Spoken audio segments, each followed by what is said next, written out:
Tembreñape, Íñigo, Pacora, Olmos, Puerto de Villa de Pomalca, Tumán y la tierra de los brujos. ¡Alas! ¡Oiga!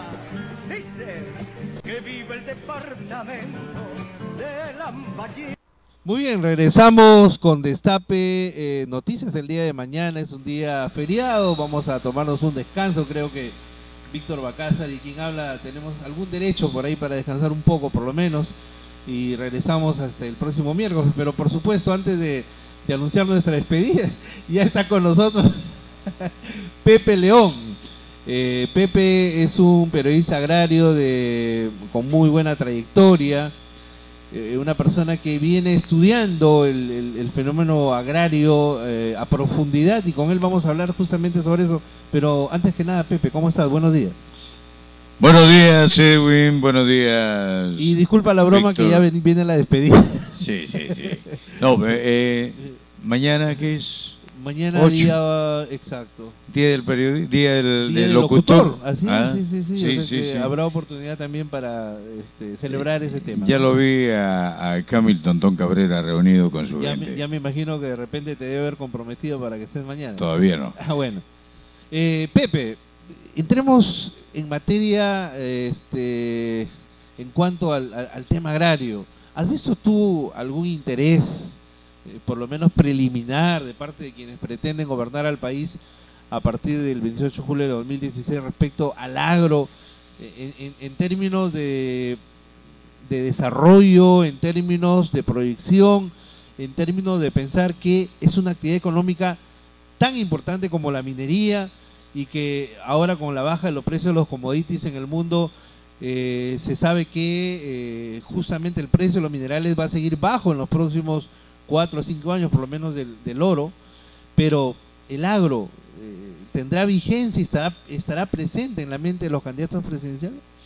El agro es el ausente siempre en los discursos de 28 de julio, en las propuestas de gobierno. Se habla simplemente... ¿Es la cenicienta de las actividades económicas del país, Pepe? Efectivamente, solamente se ha hablado de la cosecha de agua, y eso es bueno, la cosecha de agua en cuanto a que faltan pequeños reservorios en las partes altas de la sierra para cosechar el agua que en época de lluvia se puede almacenar y que después en época de estiaje se pueda utilizar. Esto también con reservorios alternativos donde ya el riego es regulado, pero no hay propuestas, no hay lo que esperamos. Esperamos que el agro no siga exportando materia prima. La uva de mesa, bueno, pero la uva transformada en vino, en pisco, etcétera, ok. O sea, a la que se le da valor agregado, ¿verdad? El valor agregado en toda nuestra producción. En todo lo que es exportar, que vaya con valor agregado. La kiwicha, la quinoa, ¿por qué exportarla como quinoa, como kiwicha? Hay que exportarla en harina. Si bien Estados Unidos nos vende un trigo transgénico, ojo con lo que nos venden, y que hace muchos años ya estamos comiendo un pan transgénico producto de ese trigo transgénico que nos venden. Así como el 80% de la soya y el sorgo y el maíz amarillo duro también es transgénico. Que vienen de Brasil, vienen de Argentina, y que bien, gracias, lo consumimos en el aceite. Ese famoso aceite SAO es de soya transgénica y viene de Brasil. Eso ya hace muchos años que lo venimos consumiendo, y la ley, la reglamentación de la ley espera de un poco más de postergación en cuanto al ingreso de semillas transgénicas. Se viene dando así porque Monsanto nos viene ya metiendo, Monsanto, el diablillo al nivel mundial de los alimentos. Nos viene metiendo ya se ha encontrado en algún momento maíz transgénico sembrado. En Chancay se encontró hace años atrás, o se sembró como un ensayo, transgénicos, y cuando se quiso sembrar otro cultivo, sin que no era transgénico, las tierras estaban degradadas. Pepe, a tempranas horas de la mañana observamos una fotografía que habían tomado los colegas en uno de los ríos, pero que tiene que ver, es un tributario, creo, del río La Leche, y a la altura de Imo ya estaba por desbordarse cuando todavía la avenida de agua no ha sido fuerte. Entonces, la pregunta es, ¿y cómo va este tema de las defensas ribereñas? ¿Y cómo es que ahora, por ejemplo, que se prevé que sea un niño moderado, medio, por decirlo menos, y ojalá Dios quiera que no sea más que eso, pero ahora, por ejemplo, se piensa y se dice, ¿por qué tanta plata que se está gastando en el tema de las defensas ribereñas no se utilizó en generar el proyecto de la calzada? Tú lo has dicho, gastando, no invirtiendo. Por eso, utilizo bien claro la palabra, gastando. Y en este momento no es malgastando de repente. Malgastando. No es la calzada lo que debería preocuparnos, porque eso pasa por proyectos, por una serie de cosas. Es lo que siempre he reclamado, y en el mes de septiembre puse el grito en el cielo en varios eventos. En uno de ellos estuvo presente el viceministro de Poblaciones Vulnerables, Fernando Bolaños Galdós, que me pidió que todo lo que yo había dicho lo plasme en un documento para él alcanzarlo al Ministerio de Vivienda, porque hablaba de las ciudades bombardeadas y las obras mal hechas en cuanto a prevención del fenómeno del Niño. Le alcancé el 29 de septiembre, cuyo cargo lo tengo en la mano, bueno, lo tengo al alcance, por internet, lógicamente, pero eso ha dado sus resultados, pero lamentablemente tarde. Ahí yo denunciaba precisamente lo del río La Leche. El río La Leche, al pasar el 23 de septiembre hacia Olmos, vi que se le habían hecho pequeños bordezuelos a los costados, junto al puente que está en la Panamericana Antigua. Esto apenas viene un poquito de agua, lo barre. Es decir, fue un gasto, una burla. ¿Y cuánto dinero se fue al resumidero, por así decir, no? O sea, estamos hablando de ingentes cantidades de dinero, porque al Perú no le sobra plata para estar votando de esa manera. No, pues, hace muchos años... De forma tan irresponsable e inconsciente, ¿no?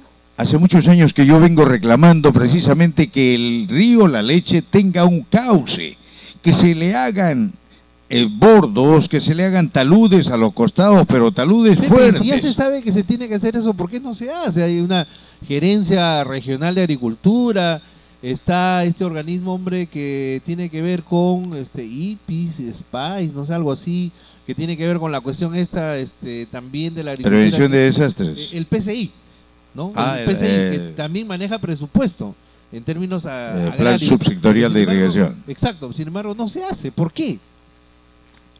Es que en esto no le dieron la importancia, está en discusión lo de la calzada, y se piensa que con la calzada ya se soluciona todo. No necesariamente. No necesariamente, tiene que hacérsele el cauce correspondiente al río. Ahora, si a la calzada le damos el ingreso directo del río hacia el reservorio, estaremos imitando a Poechos.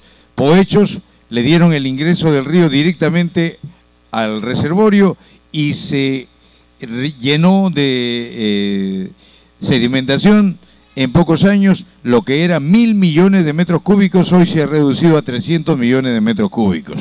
Eso podría ocurrir con la calzada si hacemos que el río La Leche entre directamente al reservorio.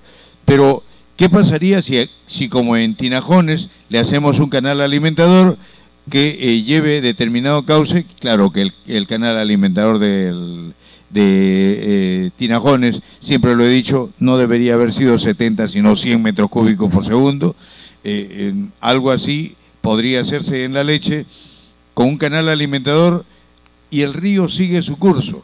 ¿Por qué? Porque se va a almacenar agua en determinada ocasión o en determinada proporción. Llega una avalancha de agua en época de lluvias y esa agua se almacena, pero va el canal alimentador a coger una cantidad un volumen de agua y el resto va a pasar. Entonces el río necesita un cauce. Lo he dicho en varias ocasiones, en diferentes eventos de prevención del niño. Esto lo vengo trabajando desde el 97. En el 97 nos reunimos para hacer eventos sobre prevención del fenómeno del niño. Y se detectaron puntos críticos como Villarreal, por ejemplo, aquí en Chiclayo, que está hecho en una laguna que se inundó, ¿no?, en el 98. Totalmente. Y no hay. O el no caso se ha hecho de nada. la urbanización magisterial también es una También, hondonada ahí. también. Cada vez que llueve, eso se convierte pues literalmente en un río. Pepe, ¿cómo va el tema del plan hidráulico de Lambayeque? Porque también es importante para el desarrollo del agro en la región ver ese tema de la montería, el tema de Delicias, aparte del tema de la calzada. ¿Cómo va ese tema? Eso hasta ahora no ha tenido... Duerme el sueño de los injustos. No ha tenido mayor avances. No. Así como la calzada, igual está Bueno, en lo otro. Y eso que la calzada tiene ley de ejecución. Ha sido declarada de necesidad pública del 2009. Sí. Es increíble. Pero lamentablemente tenemos un presidente regional y unos consejeros tales. Disculpa, ¿tenemos presidente regional? Bueno, ahora le llaman gobernador. Ah, gobernador, ya. Disculpa, pero la verdad que es como si no existiera. Que no existe. Que no existe En la porque práctica, o sea, bueno. ese hombre, tal como su hermano, uno es mudo y el otro no sabe leer. No, y aparte que el señor Humberto Acuña creo que está más perdido que Dan en el Día de la Madre, ¿no? Haciendo constancia que Dan nunca tuvo mamá. Le quiso hacer caso al grupito de gente que se opone allá en la calzada a que se haga el reservorio y quería ponerlo en otro lugar. ¿Cómo es posible que quiera llamarle reservorio o presa a la calzada a un reservorio, a una presa que quiera hacerla, por decir, en Motupío? Vamos a suponer, ya se llamaría presa Motupío y no presa la calzada, por llamarle un nombre, ¿no? Y en todo esto, ¿cómo es posible que gente que se dice capacitada para gobernar una región, que consejeros regionales que se dicen aptos para discutir temas de importancia, estén prestándose a que esto se ponga en tela de juicio para cambios? Ahora, en ese tema también yo creo que ponerle parte de responsabilidad al PEOT, porque hasta donde tengo entendido, cuando el señor Galloso era jefe del PEOT, había reunido a campesinos en Ferreñaf, en otros lugares, diciendo la calzada no va. Entonces ahí hay un doble discurso, una especie de, qué sé yo, de autogol contra los intereses agrarios de la región Lambayeque. Bueno, el PEOT mandó siempre al gobierno regional.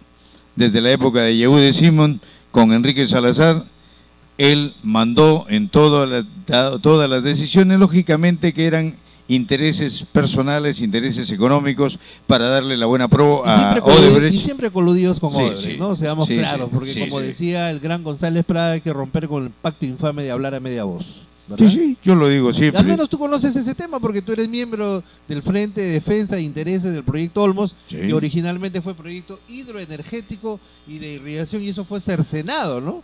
Y ahora solamente ha quedado. A propósito, ¿cómo va el Proyecto Olmos hoy? El proyecto Olmos hoy sigue con el asunto este. Bueno, las empresas van avanzando, ya van irrigando sus tierras, ya están dentro de eso, pero siempre, como lo he dicho siempre en el trabajo previo, en los momentos de defensa, la captura del cholo barato. El cholo barato, el jornal mal pagado, y ahora que pretenden darle la ciudadela, que esa ciudadela se la construya Gloria, que tiene 15.600 hectáreas, que se la construya Odebrecht, que tiene para manejar el recurso hídrico por 25 años. ¿Por qué el Estado tendría que dar 500 millones de soles cuando gran parte de la periferia de Olmos, gran parte de la campiña, gran parte de cada uno de los sectores rurales de Olmos no tienen ni siquiera saneamiento básico elemental? Y lo que es peor, cuando se estuvo todavía terminando la obra y ya se estaba pagando el 0.659 centavos de dólar, es decir, 6 centavos y medio de dólar por metro cúbico trasvasado, que se tenían que trasvasar 406 millones de metros cúbicos, es decir, ya tenemos que pagar 26 millones de dólares anuales a Odebrecht. No se irrigaba todavía las tierras del proyecto y sin embargo el agua estaba almacenado en la presa de Limón y los animales de la gente de la comunidad se estaban muriendo de sed, muriendo de hambre porque sus pastizales no eran regados y no eran capaces de darle gratuitamente, por lo menos en un año, el agua a la gente de las comunidades. ¿Cómo quedó finalmente, Pepe, el tema de la poligonal, donde se perjudicó, tengo entendido, a muchos campesinos, porque fui testigo de excepción, que incluso Amnistía Internacional, en uno de los ambientes, bueno, de los hoteles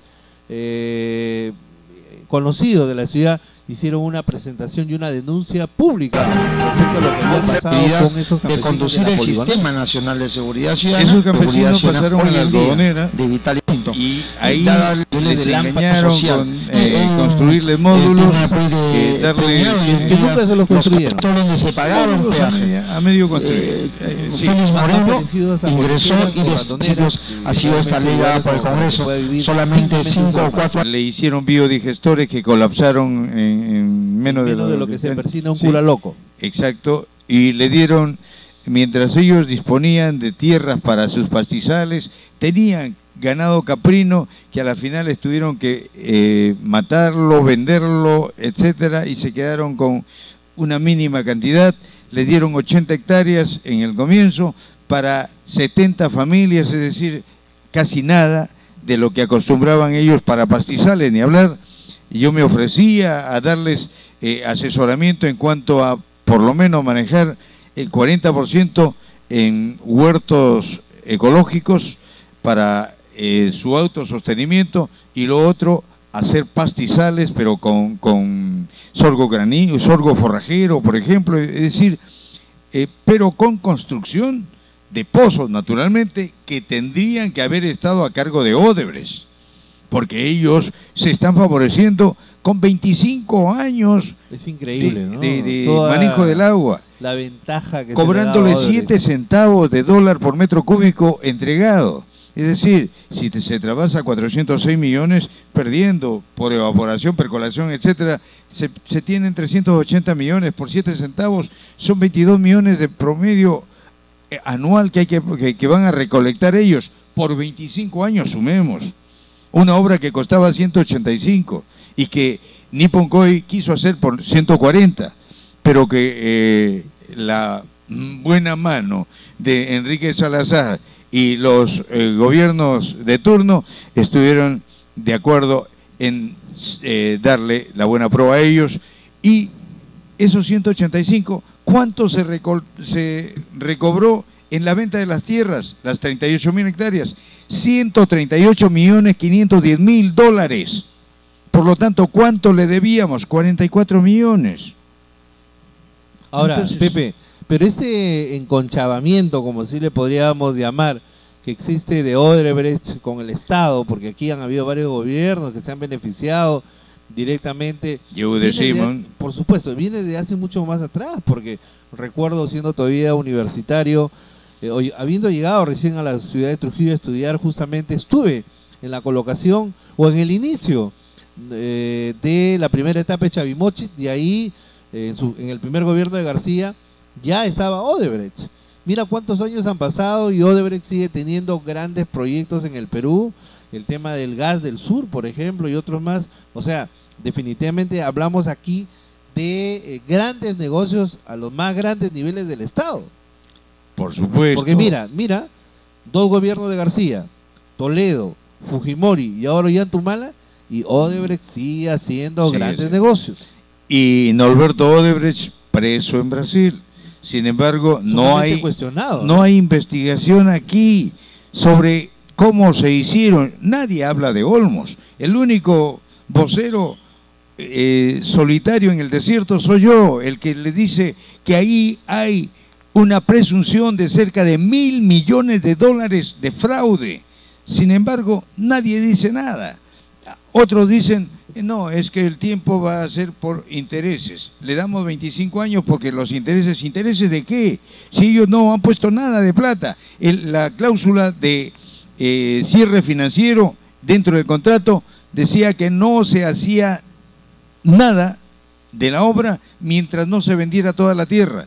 Finalmente no se vendió toda la tierra, pero Odebrecht se quedó con 10.000 hectáreas. Por esas 10.000 hectáreas, el gobierno regional, allí falta decirle, ellos recibían $605 por hectárea.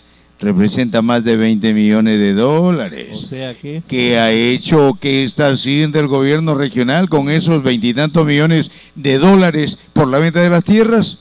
¿Y qué se ha hecho o qué se está haciendo en Olmos con el impuesto de alcabala? Nada. Escuché a Willis Cerrato, se me iba la otra forma de decirlo.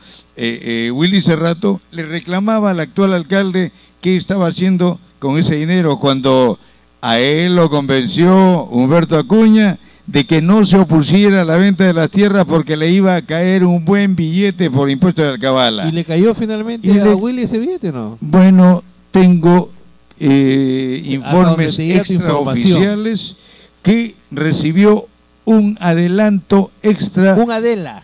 Que no, un Adela que no ingresó a caja, a mi entender, porque verificamos en registro público si había habido algún registro de transferencia de las tierras, no había nada, por lo tanto no había operación que pudiera haberse registrado en el municipio. Y cómo se giraba un recibo. Por eso es que ahora le echa toda la carga al actual alcalde.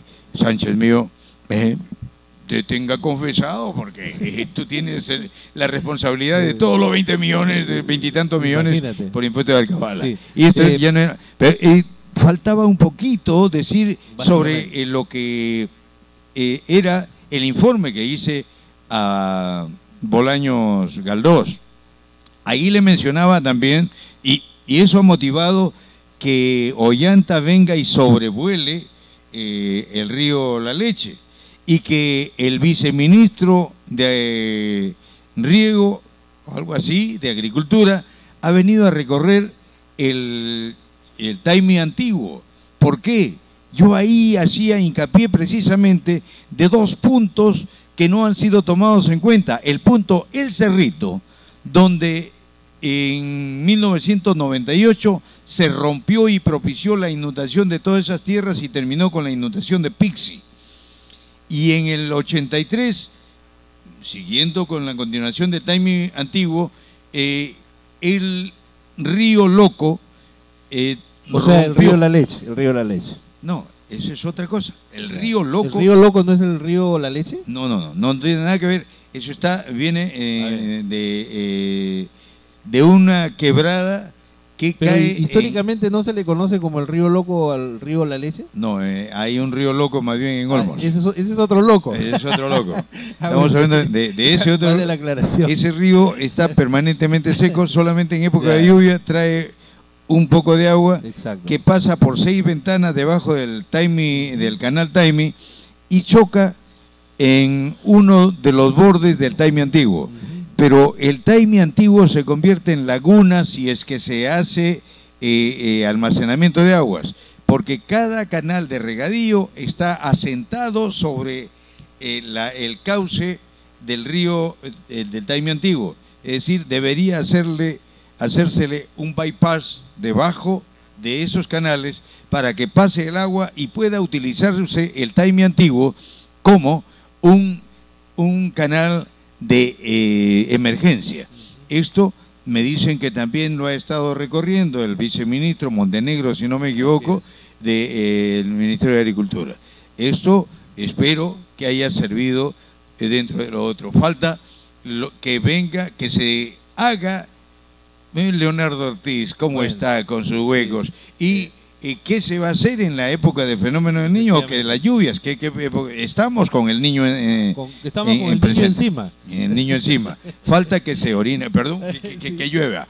Falta que llueva y esto viene en febrero por lo menos. Bueno, en febrero tendremos estas lluvias. Pepe, realmente tú sabes que el tiempo en comunicaciones es bastante escaso, pero igual agradecemos tu participación y te comprometo para que en los próximos días estés con nosotros conversando estos temas y otros más, como el tema del adulto mayor, por ejemplo, que es un tema que tú también manejas muy bien. Y bueno, dejo para tu despedida por el día de hoy, Pepe. Claro, en la próxima también vamos a tocar el retraso de la campaña agraria que bueno, está comenzándose con algodón. Comenzaríamos por ahí. Comenzaríamos por ahí. Los adultos mayores, obviamente. Gracias, Edwin. Gracias, Víctor.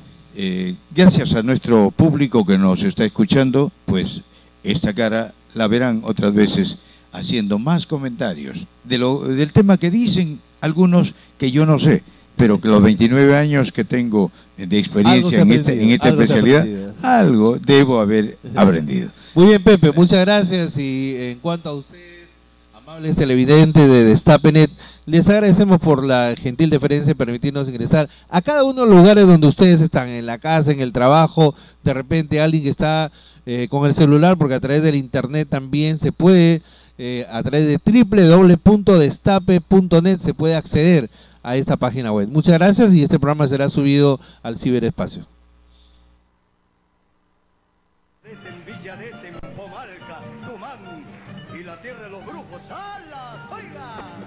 Dice que vive el departamento de Lambayeque con su capital